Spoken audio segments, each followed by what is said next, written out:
अस्सलाम वालेकुम नाज़रीन, इमरान याकूब खान साहब और जफ़र हिलाली साहब के साथ Sabina Pasha programme view point में आपको खुशामदीद कहती है। नाज़रीन, अभी आपने मुआविन खुसूसी बराए सेहत वज़ीर आज़म के डॉक्टर ज़फ़र मिर्ज़ा की गुफ्तगू का कुछ हिस्सा मुलाहिज़ा किया। वो सही तौर पर बजा तौर पर ये वार्न कर रहे हैं कि कोरोना की सूरत हाल मुल्क में गंभीरतर होती चली जा रही है। तशवीशनाक दौर अब शुरू हो चुका है कोरोना का, जिसके बारे में काफ़ी अरसे से हम देख रहे थे कि खबरदार किया जा रहा था, वार्निंग्स दी जा रही थी। जी हाँ, अब जो कोरोना केसेस की कुल तादाद है वो 66,000 से तजावुज़ कर चुकी है। अगर पिछले 24 घंटे की बात की जाए तो सबसे ज़्यादा यानी 78 अमवात हुई हैं मुल्क भर में। और इसके साथ साथ आगे बढ़ें तो हम देख रहे हैं कि अब जो टोटल अमवात हैं वो कहीं ज़्यादा बढ़ती चली जा रही हैं, 1000 से भी ज़्यादा हो चुकी हैं और डॉक्टर साहब फरमा रहे हैं कि मज़ीद इसमें इजाफा भी हो सकता है। इतना ही नहीं, ऐसे मौके पर भी हम लोग आज भी अपने इर्द गिर्द ये बहस सुन रहे हैं कि क्या कोरोना वाकई मौजूद है। आज भी हम अपने इर्द गिर्द देख रहे हैं कि लोग बेएहतियाती कर रहे हैं, एहतियात करने के लिए तैयार दिखाई नहीं देते। आज भी हम अपने इर्द गिर्द सुन रहे हैं कि लोग मुतालबे कर रहे हैं कि स्कूल खोले जाएं, मार्केट्स खोली जाएं, रेलवे ट्रेन्स चलाई जाएं। इतना ही नहीं, अब हमने ये भी देखा है कि ट्रांसपोर्टर्स भी ऐलान कर रहे हैं कि उनका भी गुजारा नहीं हो रहा, वो ट्रांसपोर्ट भी खोल जा रहे हैं। आखिर इस सारी सूरत हाल से कैसे निपटा जाए? हुकूमत की मजबूरियां अपनी जगह, लेकिन क्या सख्त फैसले ही कोरोना से बचाव के लिए ज़रूरी हैं? क्या वाकई स्कूल खुलने चाहिए या नहीं? खासतौर पर इस बात का जायज़ा लेंगे। अस्पतालों की सूरत हाल क्या होगी आने वाले चंद दिनों में, इस पर भी बात करेंगे। आगे बढ़ेंगे तो बात करेंगे तोशाखाना रेफरेंस की, जिसमें जो साबिक वज़ीर आज़म हैं यूसुफ रज़ा गिलानी और नवाज शरीफ साहब, दोनों पर केस है। यूसुफ रज़ा गिलानी साहब पेश हुए, नवाज शरीफ साहब के काबिल ज़मानत वारंट गिरफ्तारी जारी हो चुके हैं। इस रेफरेंस का क्या बनेगा? क्या इसका हाल भी पुराने रेफरेंसेस का ही होगा? आसिफ जरदारी भी इसमें मतलूब थे लेकिन वो भी पेश नहीं हुए। तो क्या होने जा रहा है इस केस में? आज शहजाद अकबर साहब भी कुछ बात कर रहे थे, वो किसकी तरफ देख रहे हैं इस सारे मामले में, इस हवाले से भी बात करेंगे। और आखिर में बात करेंगे एक नई आफत की, जो कि टिड्डी दल की सूरत में अब हमलावर है। एक के बाद एक आफत आखिर क्यों आ रही है, इससे क्यों कर निपटा जाएगा, सब बात होगी जी आज के प्रोग्राम में। आप सबको मैं खुशामदीद कहती हूँ।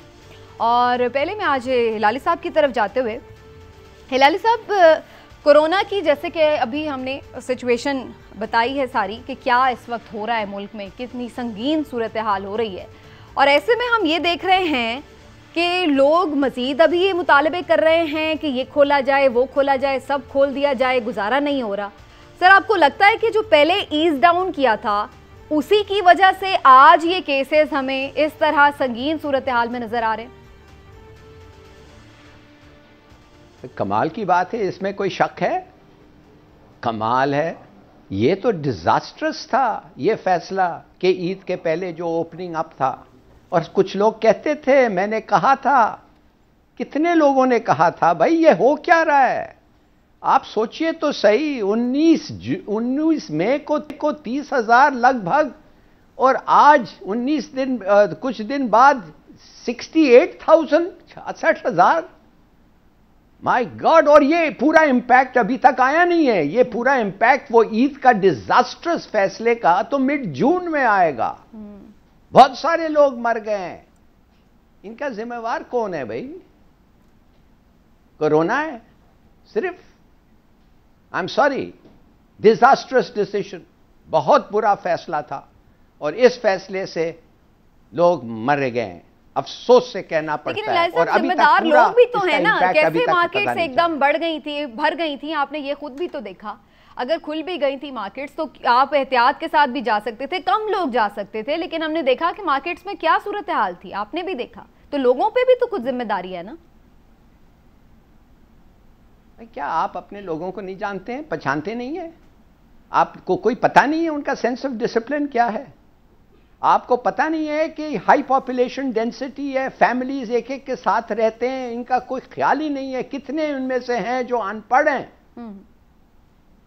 और कितने ये हम कहते रहते हैं ओ सब जवान है, सब जवान है। माफ करिए, और बाहर के मुल्कों में ये सब डायबिटिक हैं इसलिए इतने मर रहे हैं, उनका क्या कहते हैं, हार्ट प्रॉब्लम्स हैं। मैं आपको बताता हूं आपके प्रॉब्लम्स क्या हैं, जवान के क्या प्रॉब्लम्स हैं। Mail nutrition, TB, poor air quality, smoking, waterborne diseases, ये काफी नहीं है? किधर है आपके पास वो एडवांटेज जो आप समझते हैं? हर वक्त आप इसके कहते हैं नहीं नहीं हम सब जवान हैं। 20 साल के बंदे को जब होता है उसको हॉस्पिटलाइजेशन अगर उसको वक्त ना मिले तो वो बचता नहीं है। देखिए, अफसोस से कहना पड़ता है कि आई डोंट थिंक कि हम लोगों को पता है इस मामले को हैंडल कैसे करना है, बिल्कुल नहीं पता है। बिल्कुल ठीक है। हिलाली साहब का पॉइंट ऑफ व्यू आ गया। इमरान साहब, ईद तो मना ली, सबने मना ली, भरपूर मना ली, तो आपको क्या लग रहा है उसका खमियाजा भुगतना पड़ेगा कि हमें, जैसे हिलाली साहब ने भी अभी फिगर्स कोट की हैं, तकरीबन डबल हो गई है सारे कोरोना केसेस की तादाद भी, अमवात की तादाद भी, जो परसेंटेज वाइज हम देख रहे हैं, तो आपको लग रहा है कि अब हमें आने वाले दिनों में उसका खमियाजा भुगतना पड़ेगा? बिस्मिल्लाहिर्रहमानिर्रहीम। समीना, अभी तो आपने वो बातें सुनी हैं जो अभी थोड़ी देर पहले हमने दिखाई जफरुल्लाह साहब की, जफर मिर्जा साहब, हाँ जफर मिर्जा साहब की। लेकिन अब आप ये भी नोट कर लें कि आपको WHO क्या कह रहा है, वर्ल्ड हेल्थ ऑर्गेनाइजेशन वाले ये कह रहे हैं कि वस्त जुलाई तक ये तादाद 2 लाख तक पहुंच जाएगी, यानी आपकी ये इसमें इजाफा होगा, मुसलसल इजाफा होगा। अब आप ये देखें, यूरोपियन ममालिक है ना, उन्होंने कोरोना से लड़ते हुए आपको एक चीज़ समझाई है, पूरी दुनिया के लिए एक मिसाल बनाई है कि जब तक आप अपनी ट्रांसमिशन चेन नहीं तोड़ेंगे उस वक्त तक आप पीक से नीचे नहीं आ सकते, ये मुमकिन नहीं है।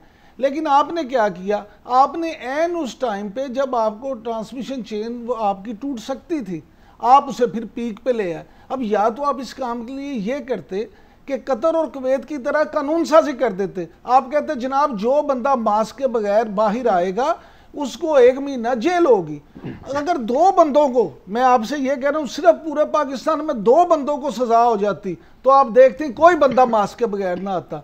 मैं मानता हूँ कि सारी जिम्मेदारी हुकूमत की नहीं होती, हुकूमत ने अवाम के मफाद में ही ये फैसले किए होंगे, लेकिन बात यह है कि इम्प्लीमेंट भी तो हुकूमत नहीं कराना है। हमारे अवाम तो आपको पता है ये तो जज्बाती लोग हैं, जिस मुआशरे में ये डिस्कशन होती हो हर जगह।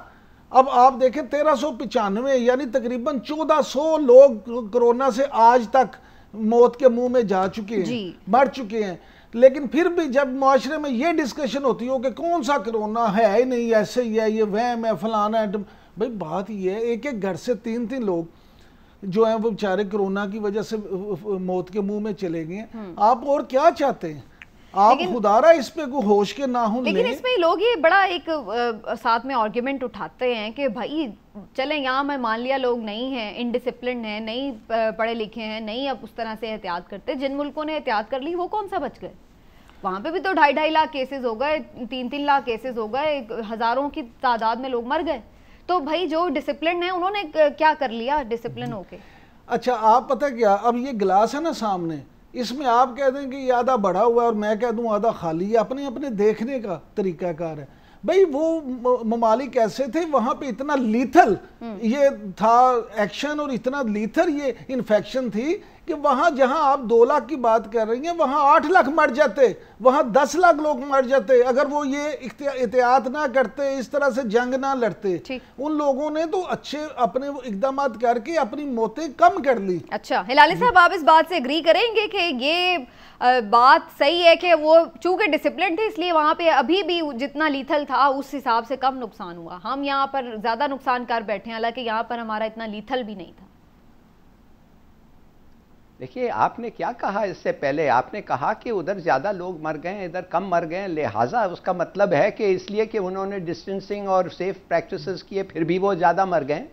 आपको कितना पता कितना है कोरोना का इन्फेक्शन इधर?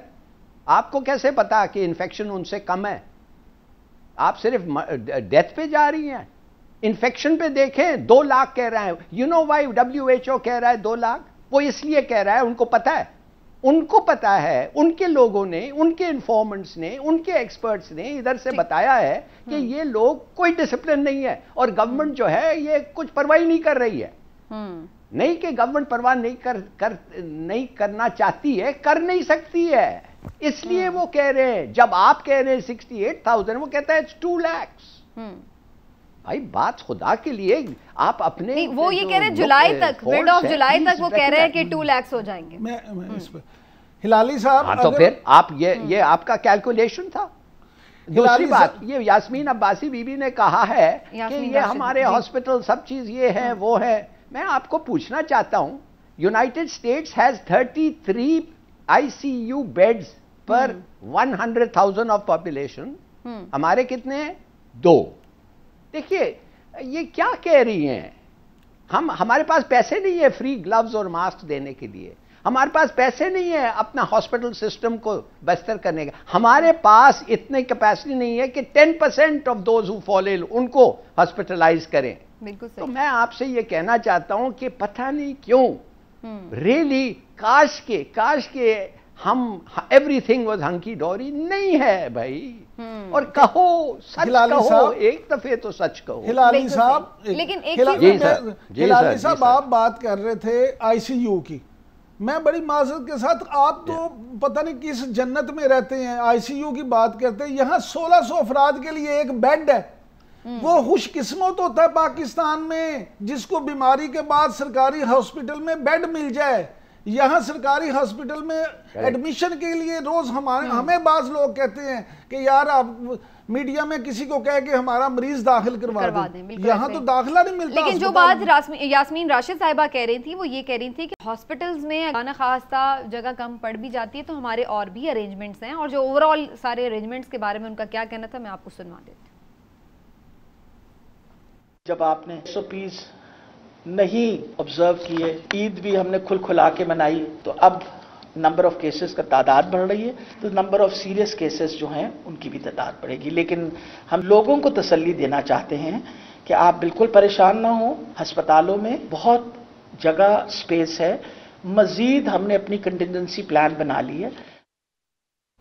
इमरान साहब, ये इससे आपको तसल्ली हो गई, और इस तसल्ली से कहीं ये तो नहीं होगा कि लोगों ने जो एहतियात करनी है वो भी ना करें कि नहीं जी बहुत जगह है मिल जाएगी। लोगों को तसल्ली ये हो गई है जी, डॉक्टर साहबा जो फरमा रही थी, अब मैं यहाँ आपके साथ शेयर कर दूँ कि कौमी इदारा सेहत जो आपका नेशनल इदारा है, उसके इदादोशुमार के मुताबिक पाकिस्तान के छोटे बड़े 726 शहरों में, जिनमें कस्बे भी शामिल हैं, टोटल जो है ना 20,965 बेड्स का इंतज़ाम किया गया था कोरोना के मरीजों के लिए। और यहाँ पे 20 मई तक इसमें 50% खाली थे, 50% ऑक्युपाइड थे। अब खुद डॉक्टर साहबा कह रही हैं कि जनाब अब तो अस्पतालों में जगह भी नहीं है। बात एक समझ लें मेरी, इन्होंने जो दूसरे इंतजाम किए हैं वो किस लिए किए हैं? वो इसलिए किए हैं कि जनाब अगर पेशेंट आए तो उनको वहाँ पे रखा जा सके। मुझे आप ये बताएं कि यहाँ कितने लोग हैं? यहाँ मैं आपको दावे के साथ कहता हूं कि 10-20% से ज्यादा वो लोग नहीं हैं जो अस्पतालों में आ रहे हैं। लोग बेचारे अपने घरों में हैं, उन्हें पता ही नहीं। ज्यादातर लोग तो वैसे भी क्वारंटाइन घरों में भाई वहाँ मुझे आप ये बताएं, अस्पतालों में तो सीरियस लोग आ रहे हैं। हाँ, मुझे आप ये बताएं 726 जब शहरों में DH और अस्पताल जो है ना टोटल जिसमें ये इंतजामात है, और आपकी 23 करोड़ 22 करोड़ की आबादी है, तो वहां पर आप क्या करें? अच्छा, लास्टली मुझे जरा शॉर्ट कमेंट आप दोनों का चाहिए, क्योंकि इसको मैं वाइंड अप करना चाह रही हूँ कोरोना के मामले पे। लेकिन अब जो प्राइवेट स्कूल्स हैं हिलाली साहब, वो कह रहे हैं कि जी स्कूल खोलें वरना हम टीचर्स को तनख्वाहें नहीं दे सकते, फिर हम क्या करेंगे? तो इस पे आप क्या करेंगे? अब ये भी एक वो अपना मसला बता रहे हैं। तो बंद करें स्कूल्स को, तो इसके मतलब है टीचर्स को आप अगर तनख्वाह नहीं दे सकते हैं और आप बर्दाश्त नहीं कर सकते हैं 2, 3, 4 महीने 6 महीने, इतने सालों से आप उनसे पैसे ले रहे हैं फीस, इतने सालों से आपने मज़ा किया है स्कूल फीस को बढ़ा के और पता नहीं क्या क्या करके, और जब वक्त आता है टू गिव आपके पास वक्त पैसे नहीं है तो फिर बंद करें। ठीक है, 1 साल उनका नुकसान हो जाएगा, क्या फर्क पैदा। और टीचर्स को मैं तो कहता हूं गवर्नमेंट की रिस्पॉन्सिबिलिटी है, गवर्नमेंट के पास पैसे हैं उनको सैलरीज दें। जिन लोगों को इस पास सैलरीज नहीं मिल रहा है दें। आपने 12,000 दिया है, आप डबल करें उसको। ये कह रहे हैं कि 15 लाख के करीब इमरान साहब टीचर्स हैं और 15 लाख लोगों की वो सैलरीज नहीं दी जा रही। लेकिन मैं तो ये पूछ रही हूँ कि जब फीसें आप ले रहे हैं, मेरा सुन ले इस पे क्या ठीक है।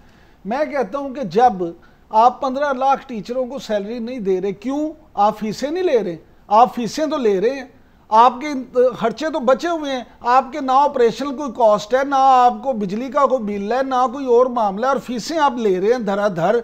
या तो होना कि आप फीसें नहीं ले रहे, तो फिर आप क्यों तनख्वाह नहीं दे सकते? बल्कि मैं कहता हूँ गवर्नमेंट को कहीं हुकूमत लगना चाहिए। हुकूमत को चाहिए कि इनका बंदोबस्त करें, ऐसा डंडा पकड़े इमरान खान, तो इनसे कहें कि बताओ आओ मेरे सामने, मैं देखता हूं कौन सैलरी नहीं देता। और जो सैलरी ना दे, हिलाली साहब तो 1 साल कह रहे हैं, मैं कहता हूं उसका हमेशा के लिए स्कूल बंद कर दिया जाए, उस पर पाबंदी लगा दी जाए। मिलने चाहिए टीचर्स को। देखिए हम लोगों ने क्या खुद नहीं फीसें दी, हमने भी बच्चे घर में हैं, खुद पढ़ा रहे हैं हम, लेकिन फीसें दे रहे हैं। समीना, उन ऐसे स्कूलों को ब्लैक लिस्ट कर देना चाहिए जो अपने असातिज़ा को सैलरी ना दें। बहरहाल जनाब, देखते हैं इस सूरत हाल का अब क्या नतीजा निकलता है। सूरत हाल संगीन लग रही है। हम नाजरीन को ये ज़रूर कहेंगे एक दफ़ा फिर से कि आप हुकूमत पर ये अपना एहतियात खुद कीजिए और इस बहस से, इस मामले से अब निकल आइए कि कोरोना है या नहीं है। कोरोना है और इस वक्त ख़तरनाक तरीके से वारिद हुआ है, तो इससे हमें खुद ही बचना है क्योंकि ये हमारा ही दुश्मन है। एक ब्रेक लेते हैं नाज़रीन। ब्रेक से जब वापस आएंगे तो बात करेंगे कि करप्शन का दुश्मन कौन है और करप्शन किस किसने की और कैसे वो बच रहा है। तोशा खाना केस में क्या होगा, एक ब्रेक के बाद।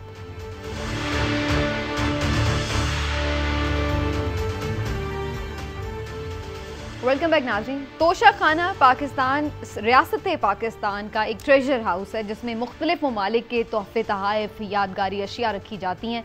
जब हमारे मुख्तलिफ वज़राए आज़म मुख्तलिफ ममालिक का विज़िट करते हैं तो उन्हें वहाँ पर ये तोहफे तहाइफ दिए जाते हैं, या कोई आए अगर तो वो उनके लिए कोई आते हुए यादगारी चीज़ ले आए, दे जाए, तो वो होते हैं। ये बेसिकली एक रियासत पाकिस्तान की अमानत होते हैं। लेकिन नैब का ये कहना है कि हमारे वज़राए आज़म ने इन तोहफे तहाइफ पर भी हाथ साफ़ किए हैं और इस सिलसिले में जो रेफरेंस दायर किया गया था उसमें आसिफ जरदारी साहब का नाम था, यूसुफ रज़ा गिलानी साहब का नाम था और इसके साथ साथ साबिक वज़ीर आज़म नवाज शरीफ साहब का भी नाम था। केसेस जब शुरू हुए हैं तो पेशी पर हमने देखा कि ना तो आसिफ जरदारी साहब आए और ना ही नवाज शरीफ साहब, ज़ाहिर है वो तो मुल्क पे मौजूद ही नहीं है तो वो भी नहीं पेश हुए। वज़ीर आज़म, साबिक वज़ीर आज़म यूसुफ रज़ा गिलानी ज़रूर पेश हुए। लेकिन सवाल यही बनता है कि आखिर इन केसेस का अंजाम, इन रेफरेंसेस का अंजाम क्या होगा? क्या पहले की तरह होगा या कुछ तब्दील होता नज़र आएगा? जानते हैं जी। हम दोनों एक्सपर्ट्स हमारे साथ मौजूद हैं और हिलाली साहब तो ख़ास तौर पर इसके एक्सपर्ट इसलिए भी हैं कि ज़ाहिर है वो इस चीज़ से वाबस्ता भी रहे, बराह रास्त बड़े उन्होंने मनाजिर भी देखे होंगे। हिलाली साहब, क्या सर आप कहेंगे इस हवाले से, ये जो केसेस हैं ये कितने इनमें दमखम है? इस लिहाज से मैं पूछ रही हूँ कि आपने भी कभी देखा कि वज़राए आज़म को तोहफे तहाइफ में चीज़ें मिली हों महंगी और उन्होंने उस पर हाथ साफ कर ली हों? देखिए समीना, मैं आपको ये शायद पहले भी बताया था कि ये तीनों को, जरदारी साहब, जिलानी साहब और नवाज शरीफ साहब, इनको जब तोहफा मिला था तो इनको पता था किस गवर्नमेंट ने इनको तोहफा दिया था और वो गाड़ियां जो हैं वो रजिस्टर करने के लिए इनके पास डायरेक्टली नहीं आते हैं, ये डायरेक्टली जाते हैं, जाना चाहिए एस्टेब्लिशमेंट डिवीजन। एस्टेब्लिशमेंट डिवीजन फिर उस पर बड़ा सीधा साधा है, वो कहता है साहब आपका तोहफा मिला है, आपको हमने वैल्यूएशन की है उस गाड़ी की और एक्स अमाउंट आपको दे दें और ये गाड़ी आप खरीद लें। अगर आप ये एक्स अमाउंट नहीं देंगे तो फिर government will retain the car और गवर्नमेंट फिर करेगी उसके साथ जो करना चाहे।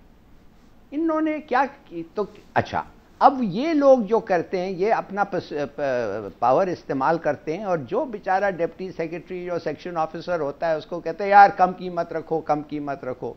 वो बेचारा दब जाता है कभी कभी, तो मसलन जैसे 10 लाख को वो 8 लाख कर सकता है, 7 लाख कर सकता है, वही बहाना ये वो करके फिर 7 लाख दे के आप गाड़ी ले लो।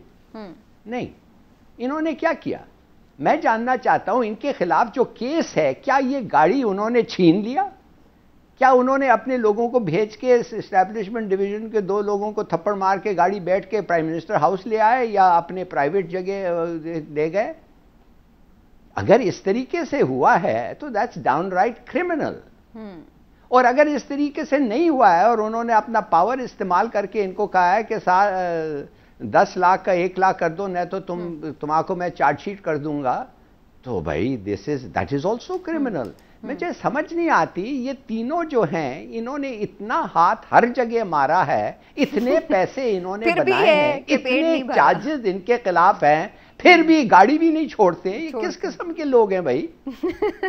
इमरान साहब, ये किस किस्म के लोग हैं जो तोहफों पर, अमानतों पर भी हाथ साफ करते हैं? और फिर अफसोस की बात है कि आपके पास तो ऑलरेडी इतना है ना, मतलब मिलों की मिलें और फिर भी मतलब आप छोटी छोटी चीज़ों पर। मुझे तो इस बात की समझ नहीं आती कि आप किस किस्म के लोग हैं। अच्छा। वो बेचारे ऐसे 3 वज़राए आज़म जिन्होंने अपनी जानें जोखों में डाल के, जिन्होंने इतनी मेहनत करके, अपनी ज़िंदगियां हराम करके, अपनी नींदें हराम करके इस कौम को दे दी, इस कौम और मुल्क की तरक्की के लिए अपना सब कुछ दाव पे लगा दिया। अगर उन बेचारे गरीबों ने 15% दे के आप मैं तो कहता हूं उनको सल्यूट करें कि उन्होंने 15 भी दे दिया, उनका शुक्रिया अदा करें कि उन्होंने 15% तो दे दिया। अगर वो 15% भी ना देते तो आप या मैं क्या कर लेते। यहां पे उनके अरबों रुपए के जो रेफरेंस बने थे उस पे तो आप 1 रुपया उनसे ले नहीं सके। तो ये बेचारी छोटी छोटी गाड़ियां तो थोड़ी थोड़ी हैं, इसमें होगा कुछ? भाई यही तो मैं कह रहा हूं समीना कि आप अरबों रुपए के रेफरेंस में तो उनसे कुछ ले नहीं सके, तो ये बेचारे जो करोड़ों रुपए के मामला थे इसमें कैसे साहब तो बीमार है ना, देखें लंदन में वो चाय वाय पी रहे हैं, वो ठीक है आप मेरी बात सुने भाई, बड़े लेकिन है तो वो बीमार है। आप क्या आप सिर्फ उसे ही बीमार समझते हैं कि जो बेचारा बेड पे लेटा हो। हमें तो यही बताया गया था। अच्छा, अब मुझे सुने, फिर मैं वही कहूंगा जो मैं हमेशा से कहता हूँ, मेरा मौक़िफ़ है। वो रिपोर्ट्स किसने दी थी? आज जो आप नई बहस फिर शुरू कर रही हैं, नहीं मैं नहीं शुरू करी, मैंने कोई और बात कर रही है। वो रिपोर्ट्स इसी हुकूमत ने दी थी ना, तो हुकूमत जिम्मेदार है। मैं कहता हूँ जी मियां नवाज शरीफ 100% तंदुरुस्त है, वो बिल्कुल बीमार नहीं है वो। लेकिन देखिए ये जो कह रहे हैं ना ये बिल्कुल सही नहीं, ये प्लीज अंडरस्टैंड। मेरे ख्याल में इनका जो लॉयर है जो करोड़ों रुपया लेगा वो जाके कहेगा भाई इन्होंने क्या किया। जैसे मैंने आपको एक्सप्लेन किया, क्या इन्होंने अपने लोगों को भेज के छीन के गाड़ी ले जाए? नहीं, इनकी गाड़ी रजिस्टर हो गई है इनके नाम पे। ये कैसे हुआ भाई? How did the transaction? अब ये कैसे हुआ बताएं ना। वो कहेंगे हमने तो, इन्होंने 10 लाख मांगा था, हमने दे दिया, बात हो गई। अब ये कहते हैं कि प्रेशर इस्तेमाल किया गया। I don't know what is the charge. देखिए बड़ा इंपॉर्टेंट है सर, वो ये भी बता रहे ना 15% सिर्फ उन्होंने पेमेंट की है, तो जाहिर है उन्होंने पावर का यूज किया है। उसमें उनके पास एक होगा तो वैल्यूएशन 15% करवाई है। ऐसे ही है हिलाली साहब। वो ये कहेंगे कि अगर हमने जबरदस्ती की थी तो उस सरकारी अफसर ने उस वक्त क्यों नहीं कहा कि मेरे से जबरदस्ती करवाया जा रहा है। वो सरकारी अफसर भी तो, वो डिप्टी सेक्रेटरी हो या जो भी हो, जिम्मेदार तो है ना। वो कहता मैं नहीं करता, बेचारा फंस गया है वो। यानी आपको नहीं लगता कि इसमें कोई बात बनेगी? कुछ और ये सब तो तब होगा ना जब वो पेश होंगे। अभी फिलहाल तो जरदारी साहब भी पेश नहीं हो रहे, नवाज शरीफ साहब भी पेश नहीं होंगे। ये बाजू हमारे आजमाए हुए हैं, यहाँ कुछ लूटा हुआ वापस नहीं आएगा। ये तो अल्लाह को ऐसा रहम कर दे, ये जब तक हमारे अंपायर डंडा नहीं उठाएंगे, जब तक इनको पूरी तरह से लूटी हुई दौलत वापस लाने के लिए शिकंजे में नहीं लाया जाएगा, यहाँ कोई लुटेरा, कोई बदमाश, कोई बंदा पैसे वापस नहीं ठीक है। लेकिन शहजाद अकबर साहब तो आज ये कह रहे थे कि जी हम तो रेफरेंस ही दायर कर सकते हैं, हम कर देते हैं अपना काम, से हकाइक ले आते हैं सामने, कोर्ट्स का काम है आगे कि वो करें। यानी एक तरह से उन्होंने सारा वजन जो है वो कोर्ट के ऊपर डाल दिया है, बॉल जो है सही तौर पे कोर्ट पे ही, कोर्ट में डाल दिया है। जिस कानून मैंने भी पढ़ा है, मैंने भी LLB किया इंग्लैंड में, मुझे कहा जाता है कि एक सिर्फ फैसले में इक्विटी भी होता है, जस्टिस भी होता है। Justice includes equity. इक्विटी का मतलब क्या? मिसाल के तौर पे आपको मैंने 200 रुपया दिए हैं और आपसे मैंने रिसीट लिया और वो रिसीट गुम गया, फिर मैं आपको कोर्ट में ले जाता हूं इसलिए कि आप कहती हैं मैं आपने पैसे नहीं दिया, मैं कोर्ट में ले जाता हूं आपको, मैं कहता हूं मैंने उनको पैसे दिए। तो जज जो है वो देखता है कि भाई ये जो बात कह रहा है ये आदमी, इसकी लाइक्लीहुड क्या है कि ये ईमानदार आदमी है, सही बोल रहा है, इसका रिकॉर्ड ये है, ये एक्चुअली इससे रिसीट खो गया है, लिहाजा ये जो है ये फायदा उठाना चाहती है इस आदमी की लापरवाही से, Therefore, I declare कि इसको 200 रुपया वापस देना चाहिए। You know, justice includes equity. अगर आप 15% में इसलिए कि एक बेचारा SO या एक डिप्टी सेक्रेटरी 15% चार्ज किया और आप उसको दे रहे हैं कि as the valuation of a car worth crore, तो फिर मेरे ख्याल में इक्विटी डिमांड्स कि इनको सब जेल जाएं, जेल, उससे कम नहीं। लेकिन इमरान साहब आपको क्या नजर आ रहा है सर, ये रेफरेंस हो या और कोई रेफरेंस हो? बल्कि अब तो मैं आज शहजाद अकबर साहब की मैंने बात की तो वो तो चीनी स्कैंडल के ऊपर भी बड़े बात कर रहे थे आके। मेरी बात सुन ले, कोई हम नजर आएगा कि किसी को? मैं बता देता हूँ, हमेशा करते थे ये पीपल्स पार्टी और नून लीग आपस में नूरा कुश्ती करती है। मैं कहता हूँ आटा चीनी स्कैंडल ने साबित कर दिया कि PTI भी नूरा कुश्ती कर रही है। अच्छा, ये अब देखें ना, मुस्लिम लीग के लोग हैं, पीपल्स पार्टी के लोग हैं, PTI के लोग हैं, किसको सजा मिली? यहाँ जिस वजीर का नाम आया आपने उसको दूसरी वजारत दे दी, जिस अफसर का नाम आया आज उसको आपने दूसरी अहम जगह पे लगा दिया। और खुदा के बंदो, इस मुल्क पे हम गरीब अवाम पे कुछ तरस खाओ। आपने तो ये फैसला कर लिया कि लूटे हुए को पकड़ना नहीं और गरीब का खून निचोड़ते चले जाना। बिल्कुल ठीक है। और मैं तो बल्कि एक कदम बढ़ के ये भी बात कहूंगी कि पिछली हुकूमतों ने तो ऐसी चीजें चलें पब्लिश ही नहीं की ना, तो वो एक अलग बात थी। आपने पब्लिश कर ली तो आप पे ज्यादा जिम्मेदारी आ गई, क्योंकि आप जब चीज सामने लेके आए तो अब ज्यादा लोग आपका गिरेबान पकड़ेंगे कि भाई आप चीज सामने भी आ गई और फिर भी आपने कार्रवाई ना की। एक चीज आई ना हो सामने तो अलग बात है। बहरहाल जनाब, इसी पॉइंट पर एक ब्रेक ले लेते हैं और ब्रेक से वापस आके बात करेंगे नई आफत की, टिड्डी दल की सूरत में जो अब हमलावर है। लोग कह रहे हैं कहत साली भी हो सकती है, क्या वाकई ऐसा है? एक ब्रेक के बाद।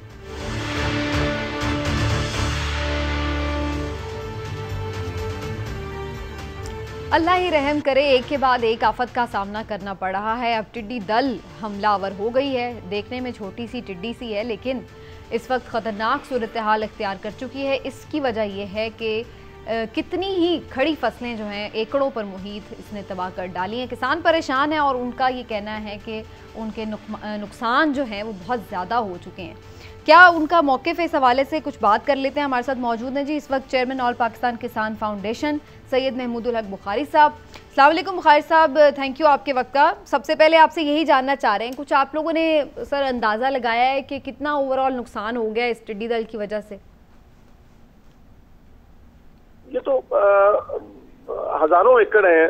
अगर आप पाकिस्तान की बात करते हैं तो हजारों एकड़, उन्हें बागात को भी पहुंचा है, कॉटन को खास तौर पे नुकसान पहुंचा है। उसकी फसल बड़ी नाजुक और नरम होती है, उसको पसंद करती है ये टिड्डी दल जो है। आप ये देखें कि कॉटन के 1 एकड़ पर सिर्फ काश्त करने के लिए 20 से 22 हजार रुपए का खर्चा होता है।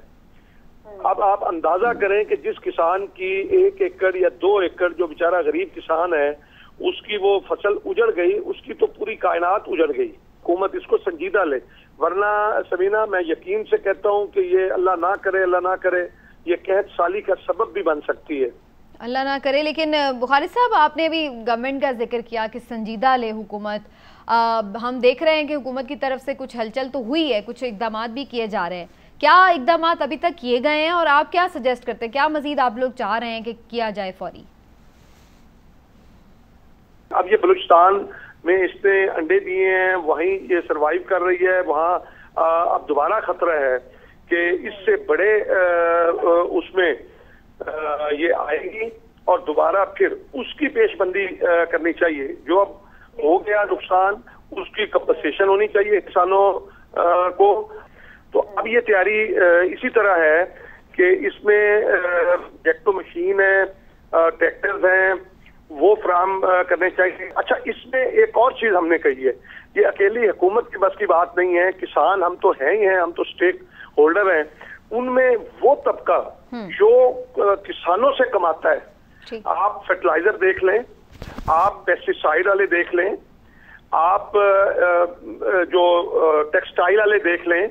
अब ये सारे लोग, इनको चाहिए ये आए मैदान के अंदर। आप यकीन करें कि अल्लाह ना करे जिस तरह कहा है कि जी इसका एक बहुत बड़ा अटैक दोबारा से होने जा रहा है, तो उसकी तैयारी हमें करनी चाहिए।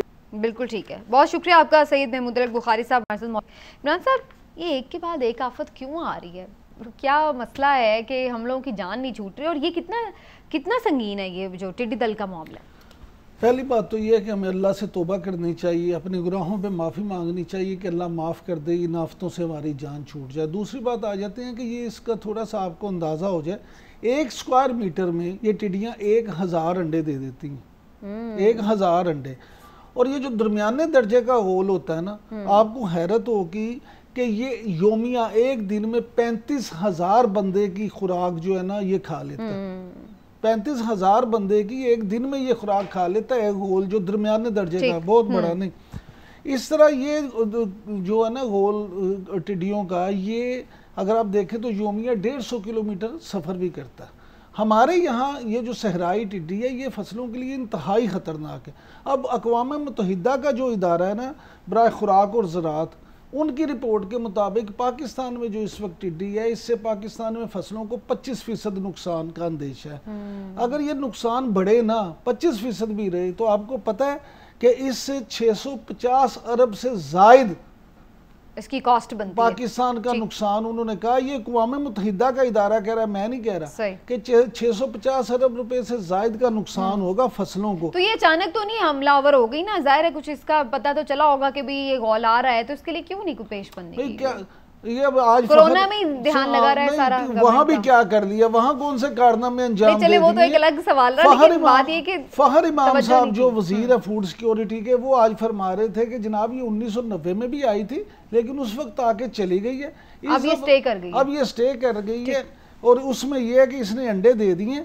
अब वो कहते हैं यहाँ पे, अब आपको बता मेरे पास वक्त हाँ, मैं हिलाली साहब का भी जरा एक टेक ले लूं। हिलाली साहब जरा जल्दी से आपके भी इस पे पॉइंट ऑफ व्यू में लेना चाह रही हूँ। टिड्डी दल का मामला है, आपको लगता है कि गवर्नमेंट ने बहुत देर कर दी है इस मामले पर भी कोई एक्शन लेने की, लेकिन अब ये बड़ी सजेशंस आ रही हैं कि ये बड़ी प्रोटीन में रिच होती है टिड्डी दल, तो इसको आप फीड के लिए यूज कर सकते हैं, मुर्गियों की फीड के लिए, और बड़े तरीके बताए जा रहे हैं, तो क्या होना चाहिए इसका हल? देखिए, मुर्गी के फीड के लिए आप अगर इस्तेमाल करने, आदमियों इंसान को खाना है ना पहले, मुर्गियों के पहले, तो इनका क्या किस किस्म के प्रायोरिटीज है मैं आपको बता रहा हूं। मैंने पढ़ा था कल कि एक स्वॉर्म जो है एक दिन में वो 200 किलोमीटर जा सकता है और 35,000 लोगों का एक दिन में वो खाना खाता है। जी जी, माने one swarm Yeats enough to feed 35,000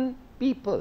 बिल्कुल अब आप सोचिए क्या नुकसान होता है, कितना होता है, और इन्होंने कुछ नहीं किया। और सबको पता था ये होने वाला है, क्लाइमेट चेंज, वार्म वेदर, बारिश। भाई खुद आई जस्ट डोंट नो इनके क्या प्रायोरिटीज हैं। लॉकडाउन करते हैं शॉपिंग के लिए, मगर किट्स नहीं लेके देते हैं बेचारे मेडिकल पर्सनल के लिए, टेस्ट किट्स नहीं लेते हैं इंसानों के लिए, मगर उनको शॉपिंग कराना देते हैं। और सब लोग जो है वो कहते हैं बड़ी अच्छी बात है, जिनके फैमिलीज में कोई इंपैक्ट नहीं हुआ ना वो सब कहते हैं बड़ी अच्छी बात है। ये एक, this is a peculiar country, it's a peculiar people, twisted, genetically warped I think। अब आप सोचिए कि सही, ये कोई बात है? 35,000 लोगों का खाना एक दिन में ये स्वॉर्म खाता है, एक स्वॉर्म, वन स्वॉर्म। अब आप सोचिए कितने स्वॉर्म आए होंगे। बिल्कुल तो मैं समझता हूं कि तो फूड शॉर्टेज हो सकती है फिर, इसका मतलब पाकिस्तान सिचुएशन में, अल्लाह ना करे। आप देखें पैंडेमिक एंड लोकटस, ये तो व्हाट्स हैपनिंग, ये तो ऐसा लग रहा है। अब मैं तो आप समझता हूं कि खुदा ने कोई पैगाम भेज रहा है हमें, ये काफी नहीं है। पाकिस्तान में जो एक अंदाजे के मुताबिक 5 करोड़ टिड्डियों का होल है, 5 करोड़। अब आप उससे अंदाजा लगा दें कि ये कितना होगा। अब उसमें हुकूमत जो है उस पर हम बात करते हैं कि जी हुकूमत क्या करे, लेकिन मैं फिर ये कहूँगा कि सबसे पहले हमें ये चाहिए कि अपने गुनाहों पे माफ़ी भी मांगे। उसके बाद, क्योंकि हुकूमत ने कुछ नहीं करना, उन्होंने यही कहना जागते रहना, साढ़े दिन रहना। वो कहते हैं जी, लेकिन एक चीज़ मैं ज़रूर इसमें ये भी कहूँगी कि जो एक इनएक्सपीरियंस वाला मामला है ना, वो हमें हर जगह नज़र आ रहा है, चाहे वो पहले से तैयारी गंदम के हवाले से हो, डेंगू के हवाले से हो, या अब ये मामला हो, क्योंकि जो एक रेगुलर आपका सारा प्रोसीजर चल रहा होता है तो उसमें एक ब्रेक आया है। समीना, मैं नहीं ये बात मानता, मुझे आप ये बताएं, हुकूमत चले बदल गई, ब्यूरोक्रेसी तो वही है, मशीनरी तो सारी वही है, चेंजेस तो आपको क्या चेंजेस आए हैं? एक फूड से उठ के तो सेहत पे लग गया, सेहत वाला जाके उस पे लग गए हैं, तो वही चलें। तो फैसले ताखीर से लिए जा रहे हैं, प्रायोरिटीज, गलत प्रायोरिटीज और इनकॉम्पिटेंस, दोनों चीजें हैं, गलत प्रायोरिटीज और इनकॉम्पिटेंस, पैंडेमिक में और इसमें भी। बिल्कुल ठीक है, टाइमली डिसीजन नहीं लिए जा रहे जैसे नुकसान ज्यादा हो रहे हैं। इसी पॉइंट पर दोनों का इत्तेफाक, और इसी के साथ प्रोग्राम का वक्त भी खत्म। कल इंशाल्लाह आपसे फिर मुलाकात होगी, इजाजत दीजिए, अल्लाह हाफ़िज़।